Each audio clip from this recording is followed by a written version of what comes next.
بسم اللہ الرحمن الرحیم الحمد للہ کفا والسلام علی عبادہ الذین اصطفیٰ اما بعد۔ صدر علی قدر، علماء کرام،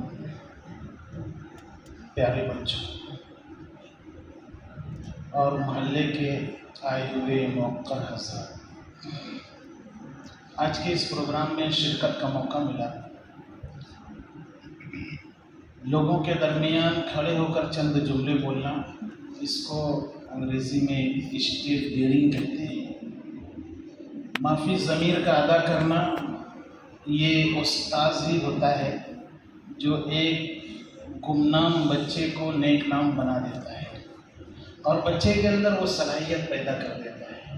اس پروگرام کو ہم نے سنا، احساس ہوا کہ دعوت الحق جہاں حفاظ پیدا کر رہا ہے، وہیں پر علماء اور علماء کی برادری میں جچے تلے الفاظ سے اپنا معافی ضمیر رکھنے والے مقرر بھی پیدا کر رہا ہے۔ یہ بہت بڑی بات ہے۔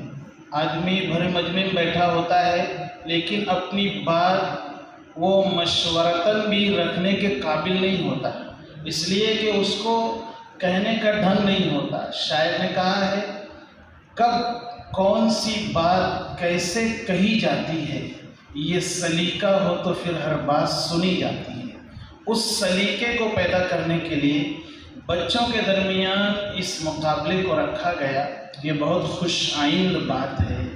گلا پھاڑ پھاڑ کر چلانے کا نام تقریر نہیں ہے، بلکہ اس کے نوک و پلک کو سنوار کے اچھے ڈھنگ سے اپنا معافی ضمیر موضوع کی مناسبت سے رکھنا، تاکہ سننے والوں کے دل میں ہماری بات اثر کر جائے اور لہجہ ایسا معتدل ہو کہ سننے والا اچھے ڈھنگ سے اس کو سمجھ بھی سکے کہ کہنے والا کیا کہہ رہا ہے۔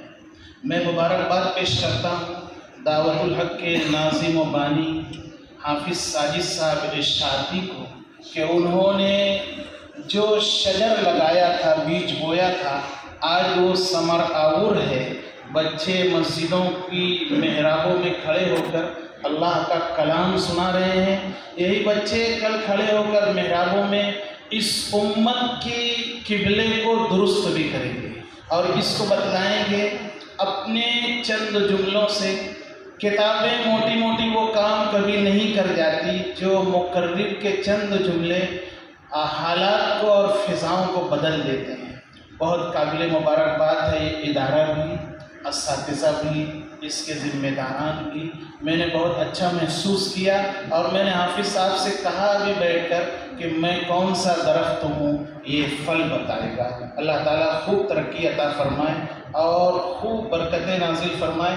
جو لوگ اس کا تعاون کرتے ہیں میں ان سے بھی گزارش کروں گا کہ بڑھ چڑھ کر تعاون بھی کریں اور اللہ تعالیٰ ہم سب کو ایسے ہی نیک کاموں سے جوڑے رکھے۔ وآخر دعوانا ان الحمد للہ۔